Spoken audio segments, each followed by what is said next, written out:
There we go. We're live. Episode 125 of the Lumber Word. Coming in hot or cold? I don't know. Matt's back from over in Europe. Matt, how was the trip? Life changing. Yeah. Really? I mean, Whoa. yeah. No, I went to the seat of Western civilization, Rome, and yeah, I learned a lot, dude. It was definitely an eye-opening experience. It's something that I wish I'd done sooner. Honestly, I want to go back. It's always good to travel, man. It gets you out of that same old grind every day, right? But just Europe is so different than here. They're the culture is just so much older, and there's just history all around. So I mean, yeah, if you're a history geek, I kind of am, and so for me, it was interesting just from that perspective, but also just the way they live, their lifestyle, the way they eat. Just everything's a little different, but also really, really cool. Really enjoyed it. What was the highlight of Rome? The fall. I mean, the food is great, really. So like again, the culture is just different. Yeah. But yeah, I mean, the Colosseum is pretty impressive. So the Colosseum is about the same size as, say, a modern NFL stadium. Yeah. It held between 50 and 80,000 people at one point, when it was completed. And they built it in 8 years with no heavy machinery. And it's still standing. It's kind of a mind blower. You're like thinking to yourself, how could they build this in 8 years? And yet they did. The Vatican was really cool just for the art and the the one thing that the Catholic Church has done a good job of over the last couple thousand years is holding on to relics. There's a lot of there's stuff that's pre-Roman and pre-Greek. They have a bunch of pottery that they unearthed, and it's it's 4,000 years old. Seeing that kind of stuff was really interesting. The art, Michelangelo and Raphael, the big murals that are like 60 feet wide and 40 feet tall that they painted. It's pretty impressive. Well, that sounds cool. We're sounds glad like to have. sounds like you had a great trip. It's always like, something that's like really not even that old there is like still, hundreds of years older than anything we have, right? It's crazy. Yeah. Our history goes back about 400 or 500 years, and theirs goes back 4,000 or 5,000 years. So it's a little different scale. No doubt. Well, I'll get into the one thing. Did you take a good look at their construction, the materials that they were using? Do a little do a little reconnaissance on that, huh? They weren't using lumber, buddy. I mean, I'm curious. The one thing you see in Rome is kinda... you do see a lot of scaffolding. You see a lot of scaffolding in Rome. You guys need to fill me in on what I missed the last 2 weeks. So let's go into the market part of it. It was an amazing market, probably the best market that we've had since COVID. I mean, it was. I mean, we were just like balls to the wall. Charles just he owns the Yellow Pine Market. I mean, real quick, I want to do the guest mailbag, or female bag, whatever you want to look at here. Excuse me? Got a call yesterday from a guy. I won't say his name but he's a longtime listener. Ran into Greg at the airport after Montreal, and he called here, and we were chatting. Loves listening to the show. The reason he started listening to it is he was working at a couple mills and then got into the trading side of it about 3 years ago, and he listens just for advice on what's going on, right? And it doesn't even trade another lamb for the slaughter. Doesn't trade a lot of the same products that we trade. He's more of a plywood type of trader. But he was just kind of telling me there's like this scam going around right now where, so if you get a call from somebody wanting to buy full trucks of plywood or lumber for that matter, and you ship it to a job like in New York or somewhere, and they tell your trucker that nobody's there to go somewhere else like 20 miles away, you may want to be careful about that. So I've heard this is kind of happened more than a handful of times to different distributors, and these guys get credit and everything, and it's a scam. So make sure if you're setting up a new customer and your new trader just got a great price on something, they couldn't believe it, and this person has credit, you may want to make sure that the legitimate job site you're sending it to or the place is a real place, and tell your trucking companies not to ever divert to another location unless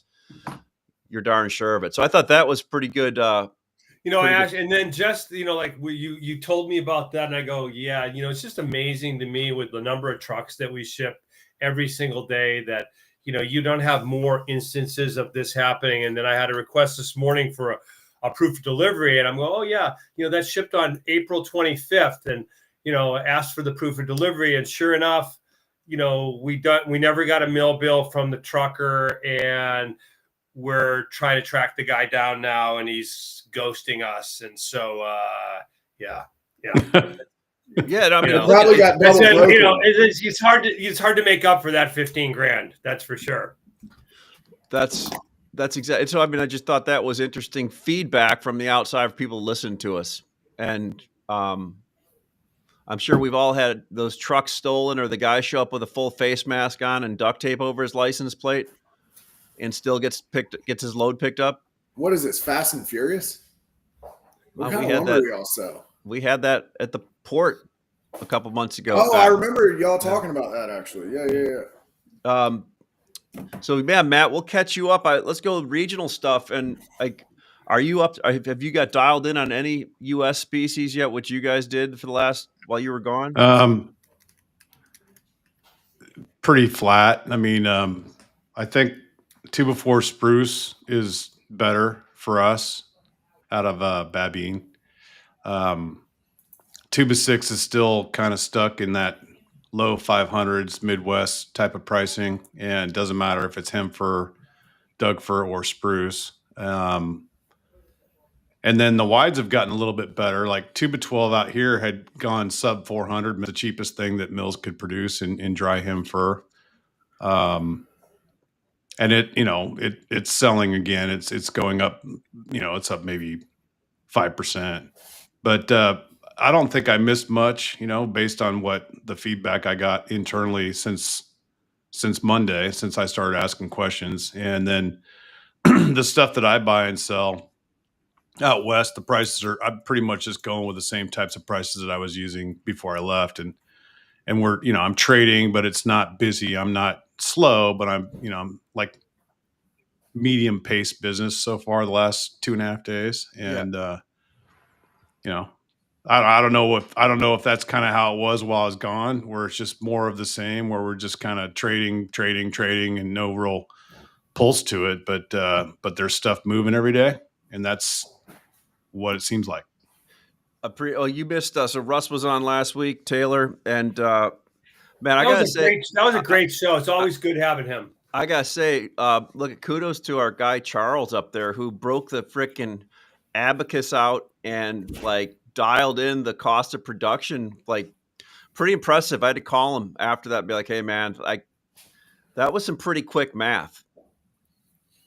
I appreciate that, Ash. So tell Which me Charles? So tell me Me. again. Who else? Today, Our Charles? Charles, so tell me again. So Gatewood. Well, he said up there. He should Gatewood be saying down there. $35 Gatewood. Anywhere from 37 to 45. Yeah.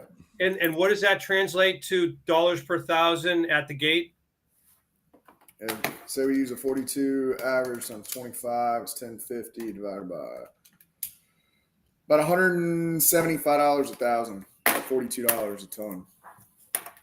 So at today's prices, when you're looking at the 2 and better and the mid to high 200s on 6, 8, 10, and maybe high 300s on 4-inch, and the low grade where it is. I mean, I guess what do you think? Are you, you're darn close to selling at the cost of the fiber, not including all the other costs. Yeah, I mean it's getting interesting, and I mean Prince the industry is not capturing the complete picture of what's going on in the South, but 6 inches kind of firmed up. Discounts have dissipated. I know you and we all talked about it while Matt was gone, and I mean there were some pretty big disparities from mill to mill depending on buildups and order files. But as a whole, 6 inches kind of firmed up. But one thing I will say is, when you say firm, when you say firm, what, 250 mil on 2 and better? No. On average, you're probably 285. Okay. Okay, so like it firmed up when? We throw the $100, 1,000 drying and labor costs into that. That's about a break even. That's just barely above break even. That's if you're talking, yeah. That's a great point. And then Matt, like I was going to kick it over to Greg to talk about Great Lakes and Boston pricing, but like we've had some good sales days on trucks, and then you come in some days and I know how Greg feels working with me now sometimes, because one day I'll put my head in his office and we've sold a whole bunch of trucks, and today I poked my head in the office and I was a little scared, man. Greg, you were were looking at that chart thinking it was going up and down, and like I continue to be bipolar, and I don't have any prescription drugs to deal with that. And I think I could use them. It's we continue to be cheap, be busy. We're turning dollars in a lot of cases. Keep inventory moving. But we'll have a couple of really good days, and I'll get a little bit of giddy up, and maybe send a few extra POs out, and then then the next day I'm out there, and I'm all set to slit my wrists and go, we got to get rid of this stuff. But that's just to Matt's point. This market really flat right now. We've Ash, you and I talked about this. There's some items that have bounced in the East. 9-footers have been a good item. They're up $40, $50 probably from low trade, but maybe stalling here. 2x4 14s and 16s have been real good. 6-inch seems to have bottomed out. I don't know that I can say that it's any higher, but the 6-inch like studs are still struggling. There's still some deals to be made on 9 and 10 foot. What is that deal level? You're probably like, if you're looking cars into you may be sub 600 into Carolinas on cars today on 2x6 9s, 2x6 10s. We're looking for the market on some Euro that we've got coming in. We're thinking that's in the middle low 500s delivered. We thinking it's there. I mean, we've got a little bit of action, but yeah.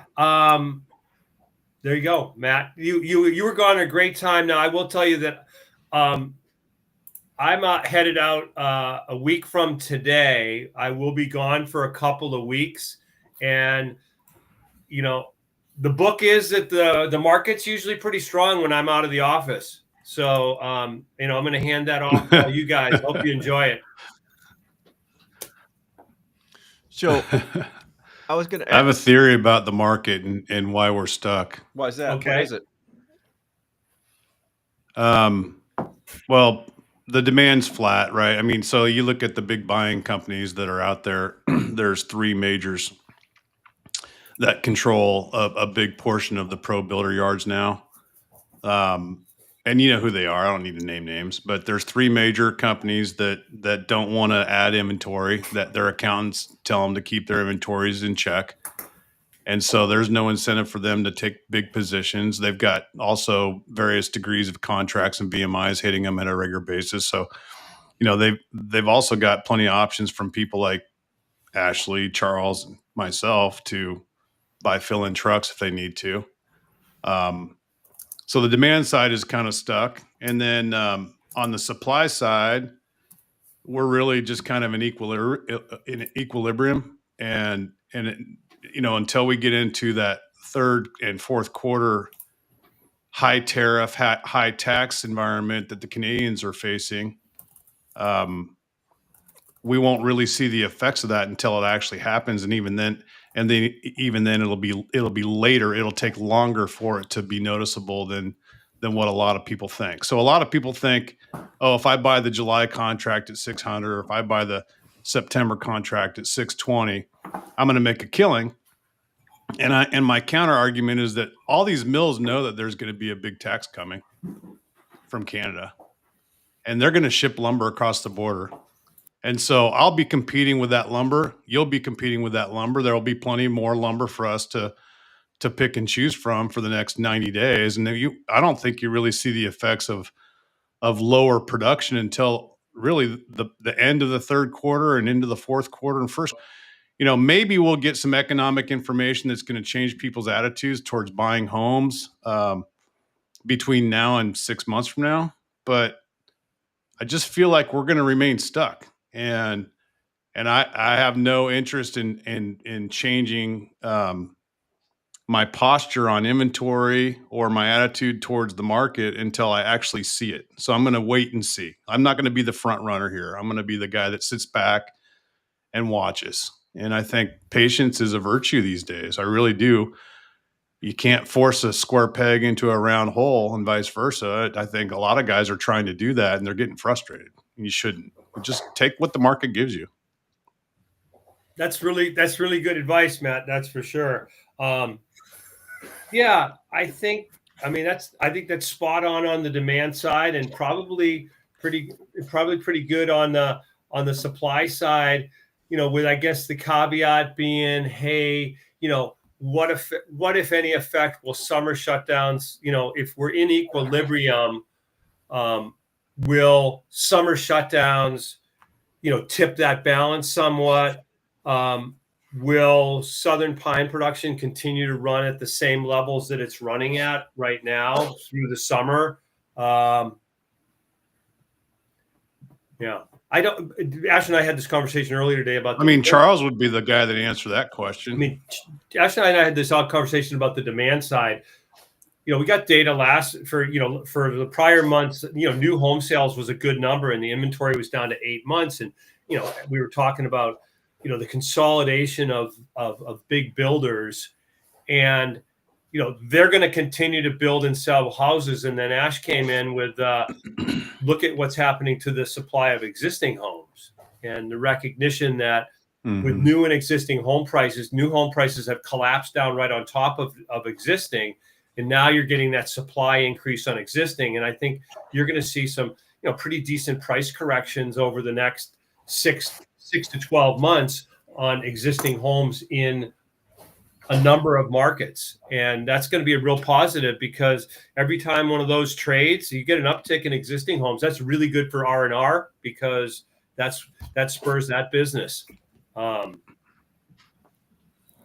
many homes are for sale, Greg? All of them. Every one of them. Every single one of them. Every single existing home ever built is That's for my sale. favorite Gregism, every honestly. single one of them. Of all the things you've ever said, that's the one. I'm going to write that one down.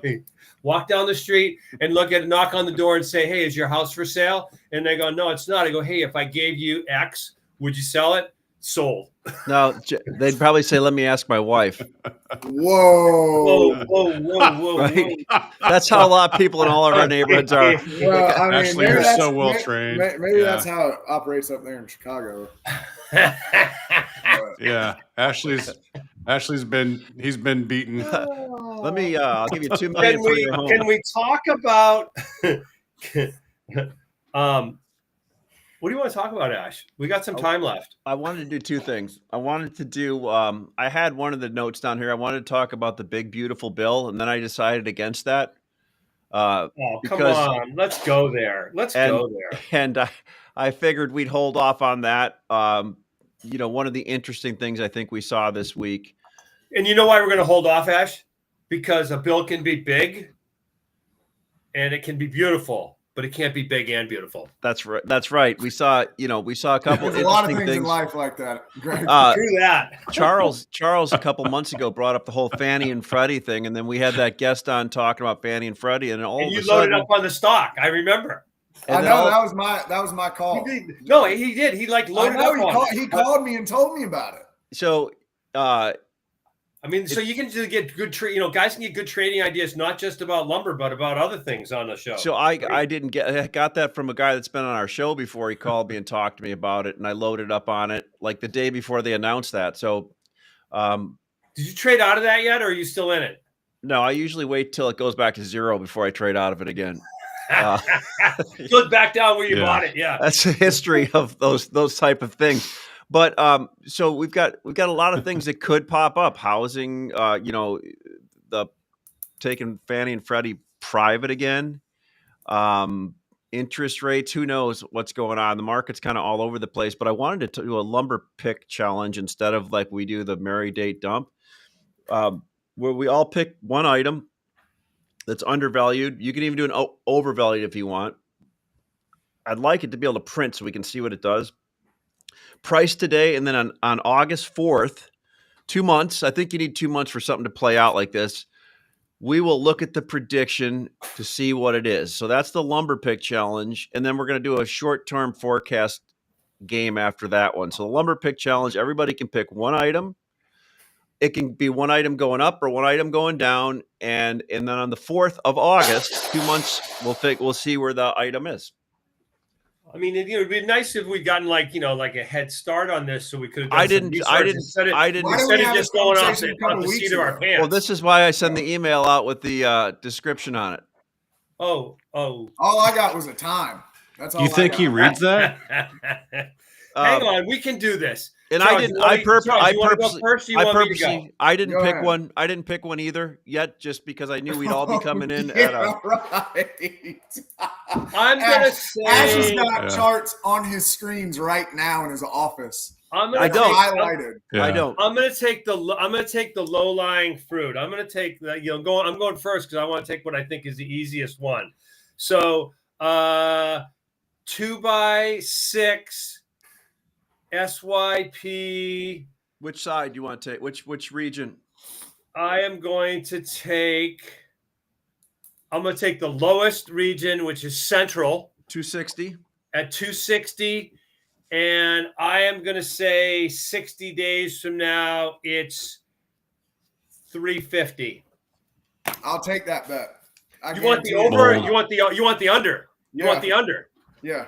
Okay. 350? 350. Up $90 in 60 days. Wow. Okay.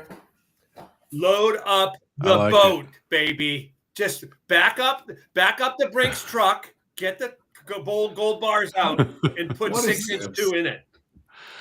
Okay, that's so basically you're saying 260 central, 8.4 print, we're up $100. $90. Okay. To be exact. All right, I like it. I'm going to pick 2x4 just Western Mill at 456 print today. And in 2 months on 8.4, I think it's going to be at 456 print. I'll take the over. The over on that one, but not more than 50 over. I think 80% of the market. I think 80% of the market would take the over on that. That's why I'm. No, you're good at the 2080. I'm going to say 2x12 hem fir. What's print on that one right now for West Coast hem fir? Not much. 2x12 hem fir coast 395. Matt, does that sound? 370 Spokane. Up 100. You don't want to take 370 Spokane and get a little edge on it? 395. So you're saying 395 and 4. Both of them. I think Spokane and Northern Cal. So the Reading, all three of the prints, the inland, the West Coast, and the NorCal prints will be up 100 in 60 days. Has it stopped going down yet? I mean, is there any interest on that item? Okay. Yes. Okay. That's good for you. Literally, it's already starting to bounce up. I think I have a theory, but I don't want to say it publicly. But I just think that one's going to go up. About that? You just did. Okay. Charles, how about yourself? Oh man, August 4th, huh? I will say 2x4 14. Number 2 in the central is probably going to be. You are dialing it. You are dialing it in, man. He's getting in. What is it today? 410. Prince 410. Mm-hmm. Yep. I'll take. You said up 50. Where's it going to be? 460. I like it. Perfect. Okay. And then we're just going to go over to the quick short term. So 592 is July CME right now. It's all going to zero. And 567 is Western Spruce to Chicago, and 595 is Hemford to Chicago. I'm throwing those both in there because they're both deliverable. 420.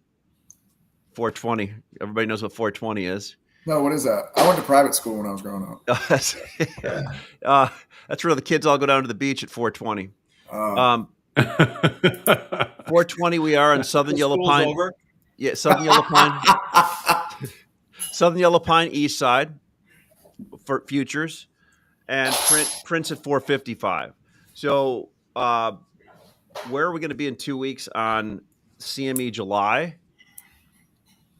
and on the either Western Chicago or Hemford Chicago? I mean, I got July trading down. I got Western Spruce, maybe inching higher. I'm saying 570 on both. Okay, 570. I like it. Yeah, I think 570 cash, 580 futures is kind of. We could go down below 580 for sure, but I don't think it would stay there very long. I don't see any big changes. I had Ash freaking out this morning. I pulled out the chart and I strapped the mask on, went really deep, and I'm going, look at this. This is a massive down wedge that projects down to $520. Oh my God. What are we gonna do? And then I said, why don't you flip the chart over the other way? Yeah. and then I went, oh my God, it's going to 640. That's no doubt. So, all right, so I threw the pine in there for you, Charles, because we got a little bit more open interest now on that new CME contract. So is that right? Is it at 420 right now? Do I have the right number on there? It is. Yeah, I mean, the contract's trading, cash isn't there yet, but I mean, we're not far off. 416 bid, 430 offer. So, we're not far. So 2 weeks from now on 618 show, where is that print going to be? I think you'll see convergence around 415 to 425 in that $10 range over the next 2 weeks. Okay. You think the 4-inch cash is going to kind of come down? Are we going to finally? I mean, look at the lowest cost denominator. I mean, let's think about this from a data point standpoint, that we're able to access, right? So you look at Southern Yellow Pine 6-inch cross zones. Yeah. Okay. Historically speaking, Western and Central, there's probably a $5 to $15 spread. Same thing between Central and East historically, and that's finally where 6-inch bottoms, right? Where we're not seeing $30, $40, $50, $60, $80 discounts. Well, if you look at 4-inch East side, you're still printing at $525. So theoretically, you've got a board that is $95, no, $105 discounted to whatever print's showing. But in order for 4-inch to settle and kind of create a trading level, it's going to have to be a scenario to where you have convergence and you have a historical spread between all zones versus such a large premium. Mm-hmm. And it played out in 6-inch like a I don't know, Michelangelo painting, right? It was perfect. Yeah. I was trying to think of the guy that does, Shakespeare. That's what I was trying to say, but I'm not as there you go well-versed in world travel as you are. So 455, you're getting more to a normalized spread on the 4-inch, right? On the different regions, or should it come down more? Like it's coming down. I mean, so if you're at, let's just use Central because it's right in the middle, right? Yeah. And it's the lowest cost 16 foot. That's $450 on print. So that's a $75 difference. So as soon as Central Wood cannot go to Atlanta and smoke East Side Wood, is when things start to level out. Yeah. Yeah, no doubt. That makes sense. And the futures is already Question for Charles. It's already got that costed in. Yeah. That's my point. Which means it's working, or in my opinion, it's predicting. It's giving you directional feel Yeah. for where the market is. Correct. Matt, what was the question? Sorry about that. Interrupted you. The question I have for Charles is, does he expect yellow pine curtailment as the year goes on? Like permanent curtailment? Some of the mills that they curtailed started running again in the past 6 months. So I don't have a crystal clear answer. I really don't. That's crazy. I was telling Greg today. I don't. What think about OSB? OSB, something's got to. We don't talk about OSB that much, but apparently it's in trouble. OSB, something's got to give. That's the only product that had a ride through this craziness over the past 12 months. And it is the purest form or example of demand destruction, lack of production, reduction, if that makes sense. Right? So they didn't cut any production. But yeah, it shows how much demand has deteriorated based on historic production levels. So they're going to have to right size that at some point. How they do it, I don't know. And I think they've tapped some of the deals. Sell several hundred trucks at a discount to solidify the order file. To a couple of select people. That happens. They fish. They fished that hole. So you're not going to be able to go back to those guys and move that excess. Again, right? I mean, the guy that does that isn't. To me, that's a warning sign for yellow pine. I mean, the market goes to its lowest point, right? I mean, even when that happened, we were trading in the high twos, right? And there was a low trade of 270 or 265. Print went back down to that level, so contracts reflected it, and then it moved forward from there. But it always goes back down to that lowest cost denominator. Matt, it is a warning sign sometimes for pine, because you run a correlation between OSB and pine 4-inch. From the charts that I looked at, that I ran, it's got a pretty high correlation, right? Because OSB is simply really directly related to, especially if you look in the Southeast, new home sales, right? New home construction. And it's a good I look at it more from a production standpoint. Yep. If you think about OSB and yellow pine, heavy southern production, right? And those mills are close to the market, as opposed to Hampton shipping stuff to New York and, from Babine down to Florida. And, it takes 4 to 6 weeks for us to get our stuff to the market. The yellow pine mills and the OSB mills in the South, it takes them a week. And if you're seeing a slow and gradual demand destruction and price destruction of OSB, which is a pure commodity that has absolutely a 1-to-1 correlation with studs and dimension, then I expect that will bleed into the next closest related thing to it, which would be yellow pine lumber production. And so you're going to find the cost of production. And that's where we're at right now, I guess, based on what Charles said earlier. We're kind of right there. Yep. But until you see curtailment, like real curtailment, then nothing will change. They're just going to lose billions of dollars on an annualized basis and just have to go in and tell their boss that they're just content with that. But how does that at happen? Some point the boss is going to say, no, let's not do this anymore. How does somebody just say, how is that logically? I understand the workforce thing. I understand, active in communities. I mean, you're talking about huge organizations, right? And they have a footprint, they have a level of influence on these local environments. But I mean, you look at some of the biggest paper manufacturers in the world, and just in the state of South Carolina have shut down major production facilities due to lack of demand, permanently. Why don't we operate the same way from a lumber standpoint? I know there's costs associated with turn it off, turn it on. I know there's a major that rebuilt a mill and they can basically turn production on and off with a light switch, and it's not a huge startup time. But from a historic standpoint, I know a couple mills that were basically permanently shut down, and now one of those two are running again. And I don't. Could it be contracts in the lumber side? Like you got to run to hit your contracts, right? Yeah, but it was shut down when they negotiated. That's true in OSB also. Yeah, It was shut down when they negotiated paper their mills contracts. is. I mean, the thing about paper mills is that's a structural change. You know what? We don't use as much paper as we used to. We don't. I agree with you, but so is demand destruction. That's basically but the lumber is more seasonal in that, or cyclical, I should say, in that. I mean, listen, we can all acknowledge that there is a level of pent up demand. We're saying, hey, demand destruction.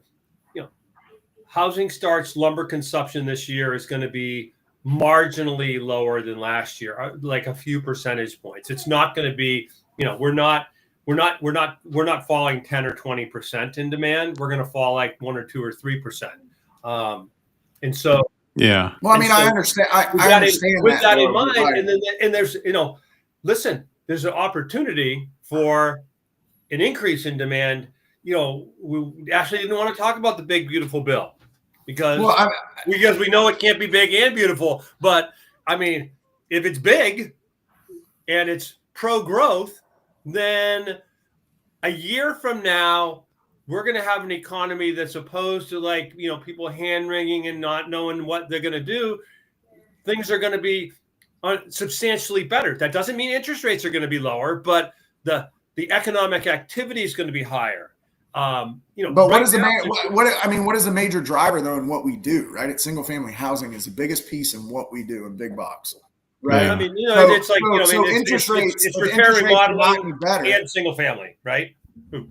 I mean, I agree with you, but my point is that if go ahead, Charles, finish your thought. As a consumer, the interest rate is very, very important, and if interest rates don't go down and we don't have improved monetary policy, and you have people that are afraid of losing their jobs to a robot, or somebody was going to, reshore manufacturing and that plan went kaput. We're still in a situation where you have organizations that have mills that are still within 250 miles of each other buying from the same stumpage basket. And I don't understand why as an industry, it's okay for both of us to share in the losses when we could just have one mill that breaks even. If we had marginal improvement in prices, like we cannibalize ourselves and it doesn't make any sense. And I guess that's my point. And it is cyclical, 110%. We've always done that.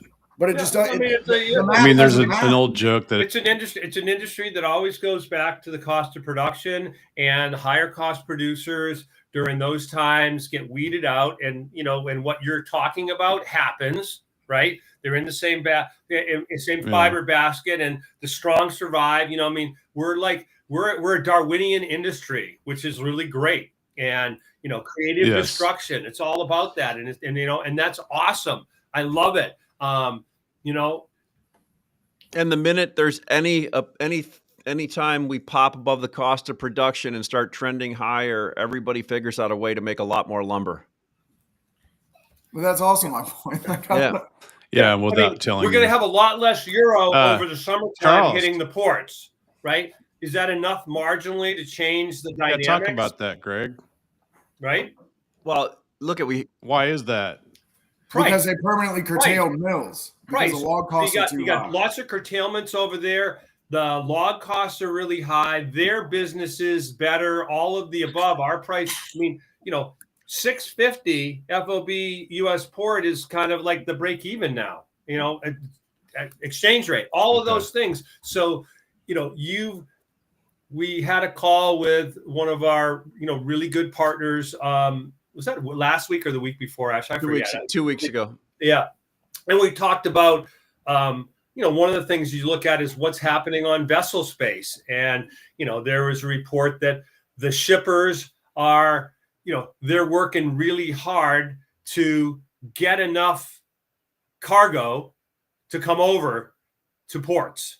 And some of the shippers that would take a whole vessel just for themselves are now splitting it up with other people, right? And so, question: is that going to be enough at the margin? Maybe you combine that with summer shutdowns, with some permanent curtailments, and things are going to be a little bit better. But back to Matt's point, it's not going to be great because demand is punk. right? So we continue to be in the same supply push market that we've been in for the last 12 to 18 months. And I think, Charles, one thing, like, this is just me pulling something out of thin air, and it's my own idea. Like, there's probably more of a social safety net in Europe to shut a mill down than there is at certain places. And I think people are more worried about, if you shut one of those mills down, how are you going to get employees back? But why? But here's the thing, though. If man, I don't know. I'm just guessing. No, I mean, I mean, there's definitely a social difference between the two. Yeah. Right. And I may be wrong on that. I'm just thinking. I'm thinking like these. There's a difference between a break-even cost and a shutdown cost. And for sure, shutdown cost is always, from what I've seen, a lot lower than I, in my mind, imagined it was. And just real quick, it's when you start going cash flow negative is when people really get concerned. Now, I will probably Charles, get calls that I don't know it. Never. Yeah. I like to joke, Charles, I've said this for years. I've never underestimated the mill's ability to fuck up a good market. No, I mean, it's true. And really and I say it as a smart ass, but I say it with truth behind it, because when things are really good, mills will shorten their order file and try to get higher cash prices in the spot market. And then the flip side is, when things get bad, they'll seek more contracts and VMIs for safety, for volume, and they'll try to have longer order files. Now, in my opinion, this is just me speaking, the smartest mills do it exactly backwards. They try to have big order files when prices are high, and they try to keep their cash closer when prices are low so that they can be more flexible. Now, that's just my opinion. Now, I'm just one guy. I don't control the mills, but I've seen this happen for 30 years. And what I say is tongue in cheek, but also true. So, I mean, it's just capitalism, Matt, dude. to just the way point, we operate. It never ceases to amaze me. It's like when the market's really strong and it's like, hey, can I have 3 or 4 of those? They go, no, you can only have 1. And then when the market's really like bad, and it's like, yeah, like I need a car, and it goes, well, I'll do that, but you need to take 4 or 5. Hey, real quick, if we go around the horn 30 seconds, what's a tip that you would all give new traders in this market, in this type of market condition, for how they could stand out versus other traders that don't listen to the lumber word? Don't eat yellow snow. Okay. Almighty. I mean, that's always a good tip. You know what? I mean, that's just like. What if they live somewhere and there is no snow, Greg? You got to give universal advice. Yeah. All right. Well, I'll start out. I'll start out. Here's my tip to young traders: specialize in one item. I mean, you can sell other ones, but know the market back and forth on one item. It can be a straight length. It can be a random type of thing. So when you call a mill or a distributor, you always know what you can buy that item at from them on the phone call, or sell it on the phone call. I get emails and calls from guys saying, what do you got today? Send me your list. You're not giving me any information, you're not getting my list. If you want to know what 2x4 16s are in the Cape, you got to tell me what you're going to buy them for in the market, right? Before I give you my information. So that's my information. If you're talking to veterans and you just ask them to send you your list, it's not going to happen unless you're giving a free flow of information back, and you have and you can actually trade on a phone call, in my opinion. That's my advice. I would say learn how to become more of a thinker as a consultant, rather than just a guy that pitches lumber at people all day long. You know, you're dealing with businesses and they have problems. And if you can help businesses solve their problems, then they start to look at you differently. You don't fit into the wholesaler basket. You don't fit into the annoying phone call basket. So when you're a young trader, all you really have to offer people is hard work and character. And and your ability to listen. And so you should focus on those things. And then as you develop more skills over time, learn how to exploit those skills, but not at the expense of your customer, but in alignment with what your customer's needs are. So you have to understand that you have value and your value changes over time. When you're young, your only value really is to get to learn your customers' needs and then solve those for them as best you can. And once you start figuring that out, you'll become a more seasoned trader over time. I think you got to do everything with intent, and you just got to execute.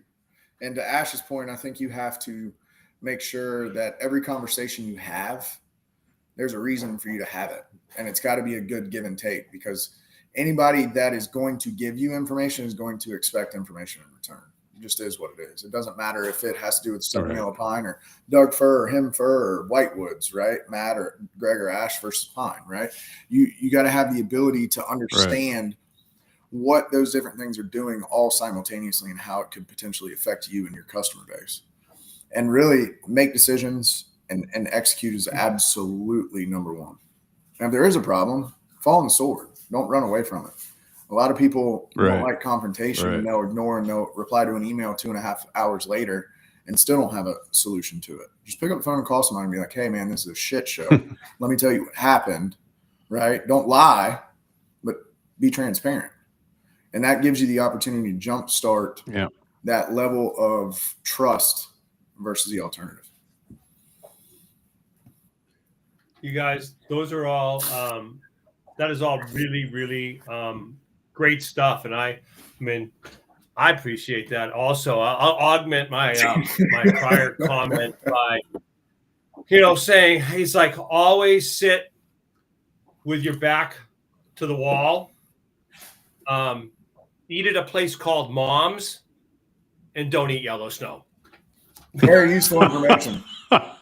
Yes. That's funny. Hey, can we talk about, are you going to go, Ashley? Sorry, I didn't want to interrupt you. No, go ahead. We had a little delay, so go ahead. No.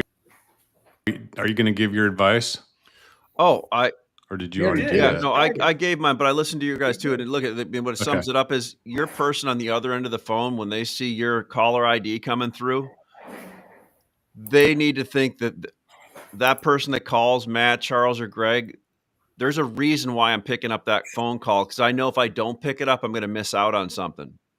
Well, then why do you always not pick up my phone calls? That's why I get so much voicemail. Damn. That's why I call you always on Saturday night or Sunday morning when I'm walking the dog, because it's important that I talk to you. Yes, I agree. And Matt's the same way. I'll call Matt and he'll send me straight to voicemail. Oh, I'm in the middle of something. It's fine, guys. I'm just slowly old guy down here by myself. I got 4 kids, dude. I'm busy. Like what you did to me. I did. Damn right. That's the first time that's happened in 6 months, Greg. Actually, Greg said he was going to call and ask about 2x6 pine. I'm like, why call Charles on that? He's just going to BS us because he doesn't want us to get in that trade. Well, see, there's a lot of things that I don't really care. I welcome competition. May the best man win, right? But you realize what you're good at and you stick with what you're good at. Hold on, Ash. Didn't you just say get really good at one thing? So why don't we focus on what we're good at? But you can multitask and be okay at other things. Yeah, but then you're a jack of all trades and a master of none. I've resembled that a lot over the years. I've resembled that a lot. And the crazy thing is, it's like, and I say this, Ashley, I go like, why did I do that? It's like, I know better. It's like I've been doing this a long time, and I still do that. And you know what? That's why I'm staying in the business. That comes down to taking the 2x12 purchase out of the equation here. When you look at, like Greg was saying, when he's got it in front of him, here are the extremes. When these numbers get to this, chances are they're just a good buy or a good sell. Just like Matt, on your desk, you used to have, this is the highest I did number 3 at and the lowest I bought it at, right? I mean, that's just in my head. Yeah. Yeah. It's just there's just institutional knowledge. Hey, can I give a shameless plug for myself here? Sure. Can't wait. Since it's our show. Yeah. Yeah. Some of you guys may know this and some of you may not. I'm assuming a lot of people don't know this, but out west, some of the mills will run ponderosa pine and lodgepole pine and some Engelmann spruce and alpine fir as whitewoods. They'll stamp it Western woods or whitewoods. And for years I've traded that. A lot of that goes into the desert Southwest. It's really a niche species. It would be like the Canadians producing northern species. It's a slightly weaker piece of lumber than spruce or Doug fir or hemper, but it's still viable in many markets. Well, I have a mill that's making that for us, for Hampton, and I have the sales agreement on that product, and I'm getting about 3 million feet heavy 2x4 per month. I just came back from Europe. I've got a couple million feet of 2x4 graded premium, graded number 2, and graded standard better premium fall down. It's just a knot size thing that I'm looking to sell. And my strategy has always been to sell this stuff at like within about a stone's throw of whatever spruce or hemper is going for. So the pricing is cheaper than what your commodity spruce and hemper is going to trade at. It's heavy 2x4. I got plenty of 16s and 14s. If you have never, I've got pictures, I've got success stories. I want you to call me. I want you to email me. I want to find some new business. I know where all the bodies are buried on this stuff. I've traded for 30 years, but I want new business. So if you're listening to this podcast and you're interested, give me a holler. How do they get a hold of you, Matt? Smoke signals. Matt Beamer he doesn't at reply to anything else. HamptonLumber.com. Yeah. Just Matt. Is it Matt Beamer? Beymer. Okay. Nope. Just all one big long run on. Matt Beamer at HamptonLumber.com. Does that stuff goes on rail car all over? Obviously. Rail mainly, yeah, mostly into the western U.S. We just sold a car into Alabama here. I don't know, right before the show. It goes into Alabama, Memphis. It could go to Georgia. It could go anywhere. What's your delivery? I've shipped it to Wisconsin. What's a Birmingham 12 and longer 2x4 number 2?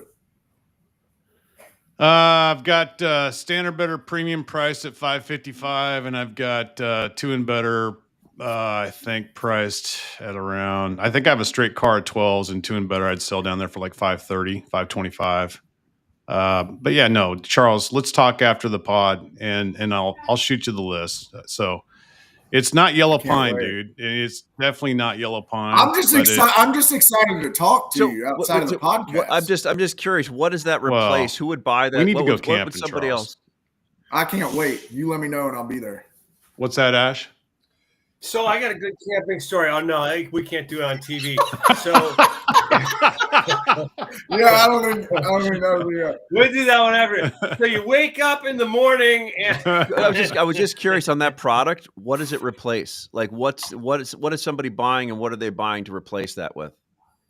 Spruce or hemper. It's going to be in a place where like Texas or Oklahoma where they're using number 3 or utility for building codes. So in a place where the building codes aren't super stringent, because like I said, WW doesn't have the same strength ratings as spruce or hemper. It's a little bit weaker on the MOI and all that stuff. If you look it up in the WWPA grade rule book, but there's many places in Oregon, Washington, California, Michigan, Ohio, Indiana, Illinois. I mean, I've shipped this to half the country over the last 30 years that will sub it. They'll use it in certain applications. So, yeah, if you're looking for nice lumber at a discounted price, that's why this stuff is made. Honestly, it's a lot of it gets treated and turned into decking. All the guys that buy Euro no grade stamp for us and ship it as 2 and better, they can use it. Yeah, for sure. What's 2x4 16 2 and better delivered Atlanta on a car? I had a car. I sold it for about $605. 45. Oh, you're talking about you're talking about this you're the WW or the. I had a WW premium 2 and better 88 32 16. I sold it at about 605 to 610 equivalent delivered Atlanta. So it's about 10. Yeah, and Euro trucks are like 665. Eastern cars are like maybe 645, 650. Yeah. Right. It's definitely cheaper. Okay. All right. Cool. That was a good plug. Done And with my plug. But Ash, that makes sense. Is like, I think we sold Euro no gray stamp at like, $900. I five, mean, that's great. five, 580, Yeah. 585. yeah, that makes sense. That makes sense. All right, boys. Appreciate it. This is a great show, Matt. Good to have you back, man. I'm thrilled to be here. back, you guys. I missed you.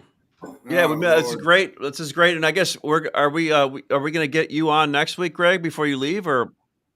Yeah. I think I'll be on. I'm on next week, and then I'll be gone the two Okay. following weeks. All right. Yeah. Mhm. Thanks, Oh. Okay. Charles, Matt, Greg. Love Awesome, you guys. guys.